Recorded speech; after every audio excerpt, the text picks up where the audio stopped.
So I was watching The Matrix the other day, and I have to say, I definitely understand why it's so popular and well known amongst all audiences.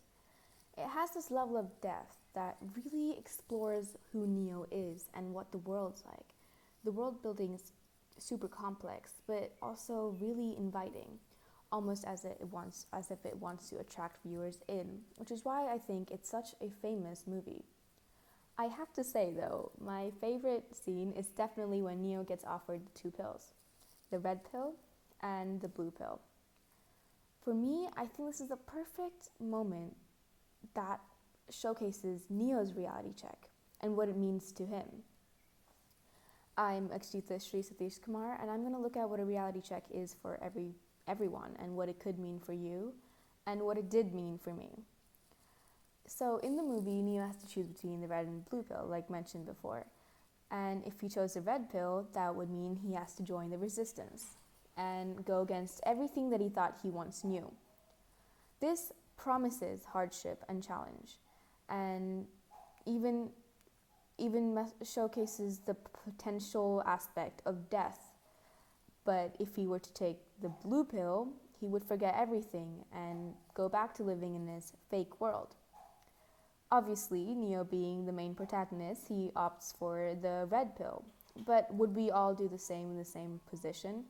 I think that we would like to say so, but they do say ignorance is bliss, and taking the blue pill is often a lot easier to swallow than the red pill might have been. I think it's important to acknowledge how Neo's decision shaped the movie and later progressed on towards the ending.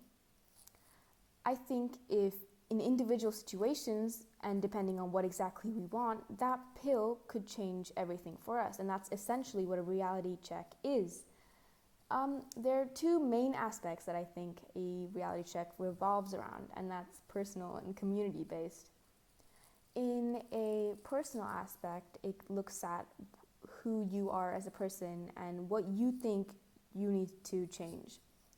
It's essentially a wake-up call or a realization for you and what you want to further do with it. For me, there was one particular incident that I think really showcased me getting a reality call and completely ignoring it. When I moved here, I assumed Europe was completely different from what it actually was, because everything that I thought it was based off of the movies that I watched, and they were mostly musicals, so it was practically nothing alike. In the movies, people would just dance and sing their way out of their problems, and the majority of the Indian movies that I watched were pretty much the same. Obviously, real life is not as sleek or clean as a plotline, but I expected a bit more color to Europe or a bit more cheerfulness that obviously wasn't going to be there. One particular thing that I was desperate to do was to join ballet lessons. This was because whenever I was watching a movie, the one thing that would go through my head was that I wanted to dance like them. I wanted to be exactly the way they looked when they were dancing. This could be maybe Barbie from the movies or any other, even like I mentioned before, in Indian movies, majority of the songs involved the characters dancing their way out of the problem. And this is what I essentially want to do in my life. So when I got here and I finally enrolled in ballet lessons, I was completely crushed. It was nothing like what I thought it would be, and honestly, it was a little devastating for me as a kid to acknowledge the fact that ballet was not for me. But what could have been done in about a month, I could have just gone to my parents and been like, yeah, I don't think this is for me. I'll find something else. No, I decided to keep going for 6 months and pretend that this was just a phase and it'll blow over, and by the end of the year, I was going to be the best dancer out there and I was going to love it with all my heart. See, the thing is, if it's the skills that's the problem, it's not essentially something you have to worry about, because that's something you can always improve on. But for me, I genuinely disliked the way ballet was, And I prefer to actually watch people dance rather than actually be dancing. And I think that's a perfect example for when you think you want something, but you actually don't. I had my reality check about a month into lessons, especially when the teacher was pretty mean to me actually.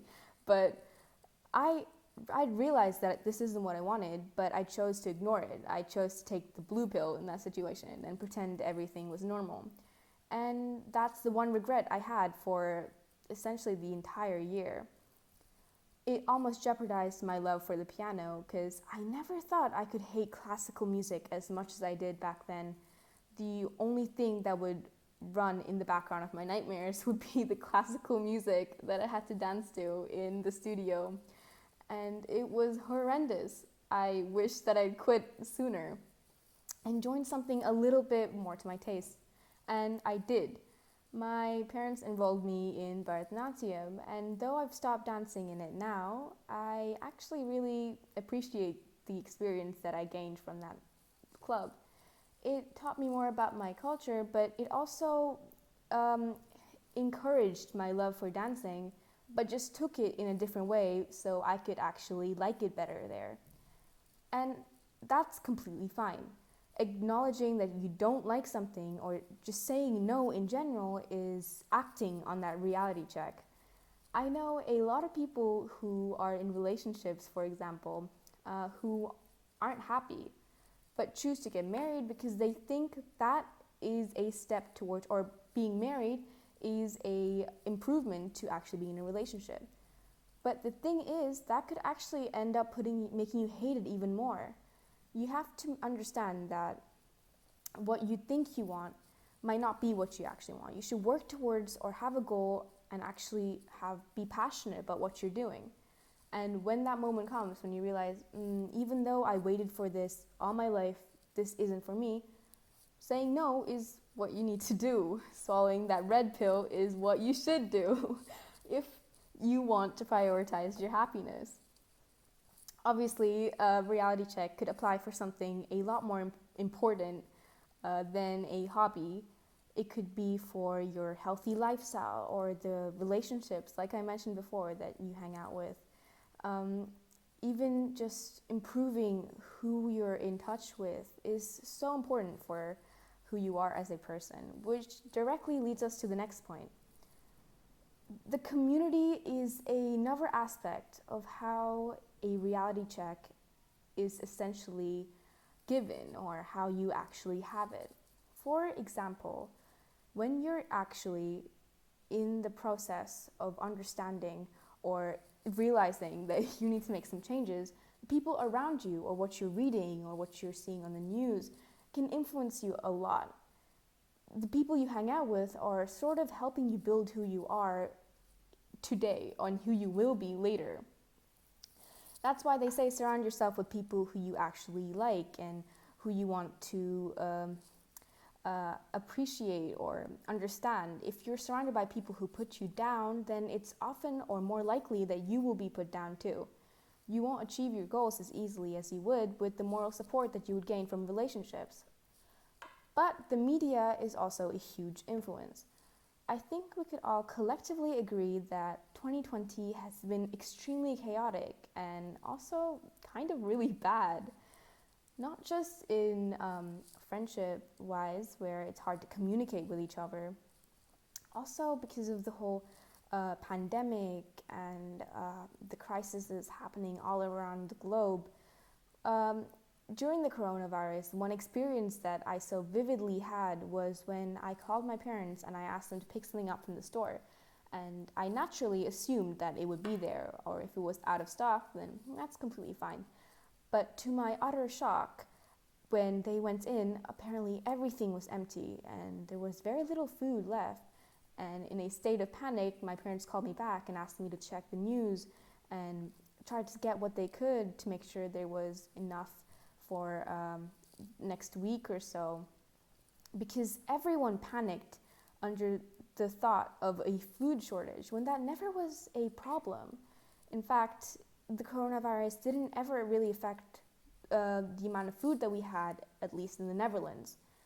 Another thing that I remember going through was the utter confusion that the media had accidentally caused. At the beginning of the pandemic, we were told that we couldn't wear masks unless we were sick, while later they switched it by saying you should wear masks whenever you leave the building or the place you're currently residing in. I remember talking to my friends, and they were a little bit confused on whether they should get a mask or not, and stocks for hand gel and masks were actually running out at a rapid rate. And everyone was just in a complete state of panic, and this could have easily been avoided by just being clearer or giving everyone the time to have or let the reality sink in. At that moment, we needed the reality check, and it only ever hit us a little too late, in my opinion. The other tragic event of George Floyd's death was devastating and horrific. I watched a video of him dying, and it was honestly unlike anything I've ever seen and very disturbing. I had no idea. I'm very ashamed to admit that I had no idea it was so bad for a lot of dark-skinned or black people living in different areas. It's not exactly a problem I see here, but I know that there's a lot of microaggressions or a lot of situations where people of color are put under pressure for no apparent reason, which is unjust and cruel and inhumane, and it needs to change. My one question is, why did it take us so long to actually acknowledge this? It took another death, and a very horrific death at that, for the reality check to click in and for the movement to gain the attention that it rightfully deserves. Why did we have to wait until another person died for the reality check to click in? Could we have not done that sooner? Do we really need bad things to happen in order to remind yourself how good or how rightful our expectations are and how it actually needs to be implied or implored upon? It's unfair, and I think it's definitely something that needs to be looked at. We often forget how much information we actually don't know. In fact, yet another example could be all the companies that we purchase from.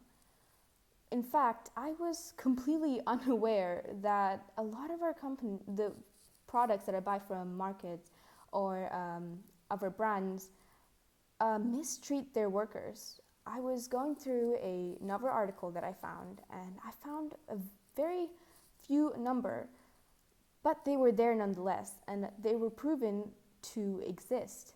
However, it was not talked about at all, and yet we're still supporting them. What can we do in order to make sure that we are helping make the world or the community a safer place for everyone to coexist? It's that reality check that needs to click in. And at the end of the day, when we ask ourselves, if we were Neo and this world wasn't virtual, it was just a matter of recognizing all the mistakes and all the wrongdoings or everything wrong with the system and working towards making it a better place by signing petitions, sharing, and even protesting or anything in order to get the message through in a safe manner. Or just pretending it doesn't happen and sitting inside and making a joke out of it. At the end of the day, it's important that we take that red pill, that we don't wait too long like I did before. Even though it's such a small event, I did that, and it's a perfect example of what you shouldn't do. It's just a matter of taking that pill at the right time and using that reality check to ground yourself and also creating a better environment. And thank you for listening. But a lot of serious topics were covered in this video, and I do think they deserve a lot of attention. So if you do have the time and if you do want to swallow that red pill like a lot of other people do, it would be an incredible help to the community if you could just inform yourself more about what's actually happening, whether it be Yemen, the Black Lives Matter movement, how the coronavirus is progressing across the world. And there are a lot of other problems as well, like sustainability and global warming. See what you can do, and that could help lead us all to a better future. So thank you for listening.